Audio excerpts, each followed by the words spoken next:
Bom dia, estamos começando mais um programa Médico da Família. Hoje, dia 4 de abril, segunda-feira, vamos iniciar esta semana falando sobre incontinência urinária. Um mal que acomete muitas mulheres, prejudicando a qualidade de vida dessas pessoas. Como você sabe, muitas mulheres sofrem desse mal, às vezes ficam com vergonha de falar, mas ao tossir, ao dar uma risada muito intensa, um esforço.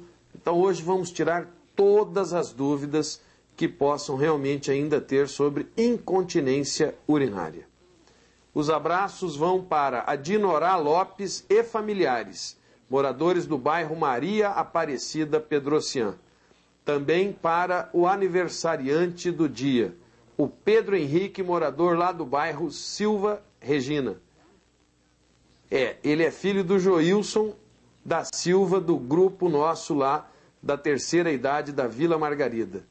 Então um abraço especial, Pedro Henrique, a você, junto ao seu pai Joilson, muita paz, saúde, que Deus possa continuar abençoando sempre essa família maravilhosa. A incontinência urinária é a perda involuntária de urina que acomete muitas mulheres e prejudica sua qualidade de vida. Não se trata de uma doença, mas um problema decorrente de várias causas, inclusive a própria gravidez.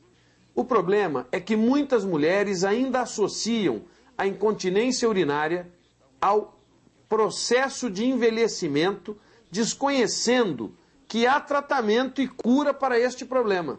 E aí sofrem por anos, até que um dia vão encontrar a solução para estes problemas. Portanto, incontinência urinária é o tema importantíssimo do dia de hoje.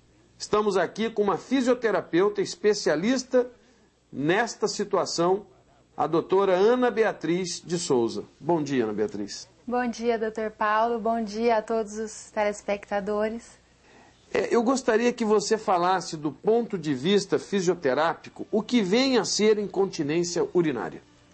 A incontinência urinária é um sinal e um sintoma de uma disfunção, do trato urinário inferior, que pode ser da bexiga ou do aparelho de suspensão da bexiga, que são músculos do assoalho pélvico e do esfíncter,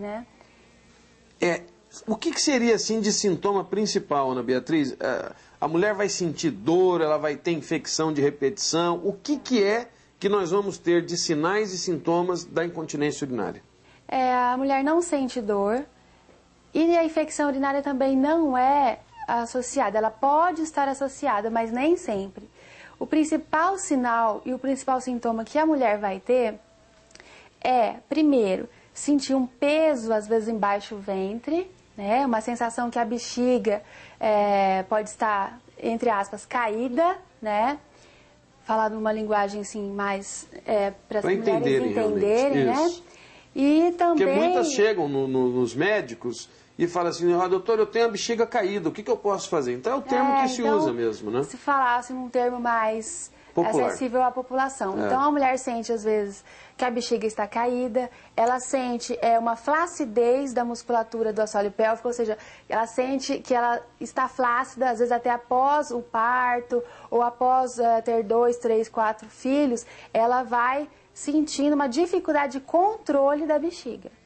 Então essa é a principal sintomatologia. E é interessante que as mulheres devem se atentar para isso, Não esperar esses sintomas se agravarem ao ponto dela estar perdendo ou tendo escape de urina, a ponto de usar uma fralda, um absorvente. Então o ideal é que ela possa estar assim, cuidando no seu dia a dia e observando esses sinais, esses sintomas, até para procurar o atendimento médico. Bom, você falou das mulheres, que são as principais vítimas da bexiga caída ou da incontinência urinária. Nos homens, pode acontecer isso? Pode.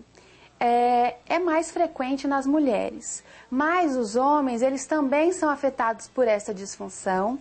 E geralmente é no pós-operatório daquela cirurgia de próstata, da prostatectomia radical. Às vezes o homem tem um câncer, ou uma hiperplasia da próstata, tem que fazer uma intervenção cirúrgica e a musculatura esfincteriana está muito próxima. Então, às vezes, tem uma lesão né?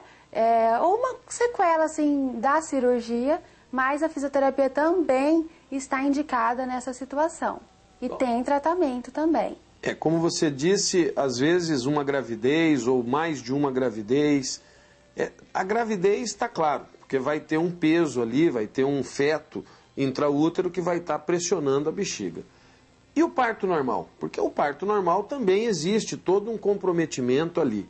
E olha, vou deixar claro, independente da resposta da doutora Ana Beatriz, o parto normal é o melhor parto, desde que seja normal, para o nascimento dos bebezinhos. Se você puder ter um parto normal, esquece a bexiga caída, que tudo isso tem solução. Mas para o bebezinho, o melhor parto é o normal. É claro que se não tem condições, você tem uma bacia pequena, tem circular, nó verdadeiro. Se o obstetra não indicar o parto normal, tranquilo, vamos para a cesariana. Mas o parto normal também facilita, é um dos causadores da incontinência urinária?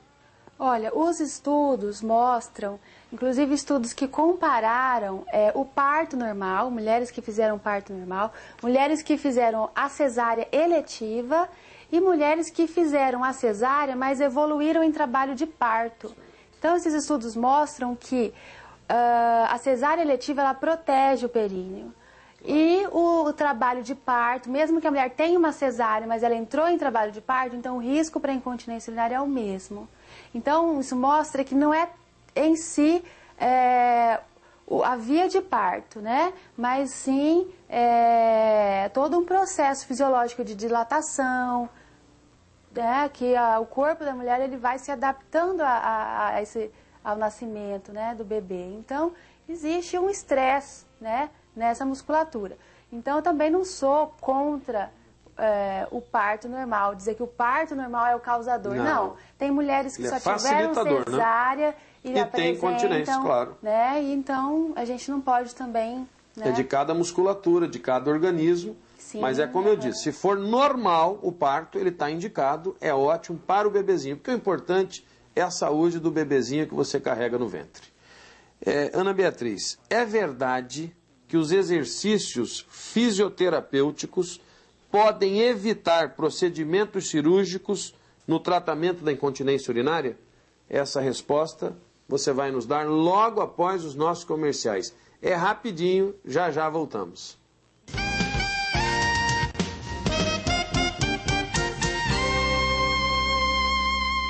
Estamos de volta com o programa Médico da Família. O tema hoje, incontinência urinária. Estamos aqui com uma especialista nesse tema, ela que é fisioterapeuta, doutora Ana Beatriz de Souza.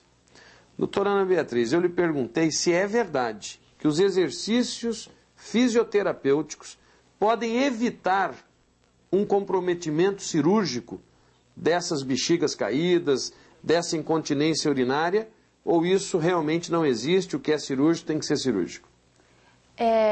Os exercícios fisioterapêuticos, eles evitam 50% das cirurgias para elevação da bexiga ou cirurgia de sling. Então, ou seja, a gente pode trabalhar com grande parcela dessa população. Muitas mulheres, às vezes, não querem se submeter a um procedimento cirúrgico ou têm um risco cirúrgico porque precisa fazer uma análise do risco cirúrgico, né? Algumas não podem. Então, os próprios médicos, eles têm encaminhado para a fisioterapia. Nós falamos da gravidez, nós falamos do parto normal, mas a idade também é um fator predisponente, ela compromete também para que essa bexiga fique mais solta dentro do corpo humano, e aí facilitando a incontinência urinária, e se tem outros fatores predisponentes além da idade? A idade é um fator importante, a gente vê um aumento da incidência da incontinência urinária com a idade, principalmente pela perda do colágeno, né? Pela perda da massa muscular. Então, tudo isso pode estar levando à incontinência urinária de esforço. A bexiga hiperativa também, que é uma situação onde a musculatura não tem flacidez, mas a bexiga ela está trabalhando mais do que o normal. Então, a bexiga hiperativa também está associada à idade. Bom, fechamos um diagnóstico que tem realmente incontinência urinária por um comprometimento da bexiga. Bexiga caída, para vocês entenderem, tá? São necessários os exercícios fisioterápicos. Como é que é feito? Quantas sessões são necessárias para que isso possa acontecer com um resultado satisfatório? Tá. Geralmente, lógico, cada caso é um caso, mas no geral, a paciente ela fica em média 3 meses de tratamento, fazendo as sessões 2 vezes por semana, né? Alguns pacientes são do interior, então vêm 1 vez por semana e fazem os exercícios em casa, porque a gente passa as orientações, a gente passa um diário miccional para ele estar anotando, a gente passa exercícios que podem ser feitos também, tanto no dia a dia, né? Então, é um tratamento de médio prazo, não é tão curto prazo, ele é de 3 até 6 meses. Mas e esses exercícios, para a gente poder entender, é claro que não tem como explicar aqui, porque tem que estar fazendo ali, mas vocês usam algum aparelho, por exemplo, eu sei que na fisioterapia vocês têm calor, vocês têm os choques, vocês têm ultrassom. O que é feito realmente para que essa mulher possa fortalecer a sua bexiga, possa fortalecer a ponto de não deixar com que tenha esse escape de urina? Tá. O exercício, basicamente, ele pode ser feito de roupa de ginástica, com bolas terapêuticas, né? Todo mundo conhece aquelas bolas de fisioterapia, sim, né? Mas, em alguns casos, as mulheres não têm consciência de como é a contração. Como é, se eu falar assim, ó, contrai o assoalho pélvico, como se fosse tentar segurar o xixi. Muitas mulheres não fazem. Às vezes aperta os olhos, faz força com as pernas, mas a musculatura lá dentro não acontece nada. Isso a gente vê no exame, que chama perineumetria. Você vê se realmente um exame. É feito um exame para avaliar. Tá, você coloca alguma coisa, um eletrodo, via vaginal para ver se ela tem a pressão. Você vai pedir para ela tossir, para ela fazer uma força para tentar segurar, algumas manobras, você vai ver na tosse qual que é a pressão, na contração qual que é a pressão. Então, quando a mulher não tem contração voluntária, então é necessário fazer um estímulo. Então, é uma letoterapia, uma terapia, né, de fortalecimento do assoalho pélvico por um eletrodo, com um eletrodo. Tem o biofeedback também, que é uma sondinha via vaginal que é colocado para que quando ela faça a contração, ela possa visualizar no aparelho aquela contração e então ter o feedback e aprender a fazer. Algumas mulheres já sabem fazer o exercício, então é só você fortalecer. Então aí a gente tem cones vaginais, que são pequenos dispositivos, só que com peso progressivo. Então ela coloca como se fosse um OB, né? E depois coloca a roupa de ginástica e faz os exercícios na bola. A gente usa muita respiração, né? O intervalo entre um exercício e o outro. Então a gente pode estar fortalecendo. Então tem vários recursos, depende de cada caso. Tem ainda um tipo de estímulo que é do nervo tibial posterior, que é quando a pessoa não quer nada invasivo ou não quer um acesso via vaginal. Então a gente pega o nervo lá próximo ao tornozelo, e este nervo, ele dá a inibição do detrusor, ele faz uma inibição da bexiga e também é indicado no caso de bexiga hiperativa. Ana Beatriz, esses exercícios fisioterapêuticos, eles são pagos pelo SUS ou só são particulares e de convênios? Tá. Eu fiz mestrado e doutorado em Ribeirão Preto, na USP, né? E lá, por 3 anos, eu trabalhei pelo SUS lá no Hospital das Clínicas, eles têm esse atendimento, totalmente coberto pelo SUS. Aqui, eu até tenho uma parceria com o Hospital Universitário, de alguns projetos, então a gente oferece até um encaminhamento, algumas orientações. Mas eu acho assim, eu mesma mais consultório, né? É particular, mas não é um preço também acessível, né? Eu tenho pacientes do interior, tenho pacientes de várias classes sociais, então... Se às vezes a pessoa quer parcelar, tudo dá para ser conversado, tudo, né? Bem tranquilo. E existe alguma maneira, Ana Beatriz, de prevenir a incontinência urinária? Prevenção. Tomar bastante líquido, evitar segurar no banheiro. Tem mulheres que trabalham, então não querem ir ao banheiro, então ficam segurando, né? Às vezes não quer usar um banheiro público ou do trabalho, então isso é péssimo para a bexiga, tá? Outra coisa, o tabaco, o tabagismo, o cigarro é potencialmente nocivo porque ele faz uma perda do colágeno e sem o colágeno a gente não tem um tecido de sustentação da bexiga, né? Então a gente tem que cuidar da qualidade de vida, principalmente fazer exercícios para a parte pélvica. Isso é importante. Está dada a dica pela doutora Ana Beatriz, basta agora colocar em prática. Deixa o telefone da sua clínica, o endereço, para quem quiser procurar esse atendimento especializado. Tá. A minha clínica fica na Rui Barbosa, 4018. O telefone é 3042-1005. 3042-1005. Vou deixar o meu e-mail também? Isso, pode ser? Pode. Beatriz, com Z, Gomes, com S, @usp.br. Qualquer dúvida, pode mandar um e-mail. Quero agradecer a sua presença. O programa está sempre aqui à disposição para você trazer essas informações, essas novidades na fisioterapia e sucesso na sua profissão. Obrigada, Dr. Paulo. E você que ainda tem dúvidas sobre este assunto ou outros relacionados na área da saúde, críticas, sugestões, denúncias, anote aí os nossos endereços. O nosso e-mail, medicodafamilia@hotmail.com.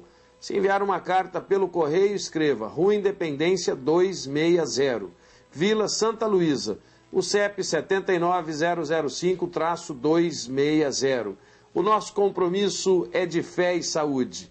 No próximo programa vamos falar sobre o selo Empresa Amiga da ACC, que tem ajudado e muito no tratamento de crianças com câncer no Mato Grosso do Sul. Um pensamento para reflexão. Toda vez que nasce uma criança, Deus volta a sorrir na terra. Hoje, com certeza, ele está sorrindo com o nascimento de inúmeras crianças aqui no Mato Grosso do Sul. Uma boa tarde a todos vocês, fiquem com Deus e até amanhã.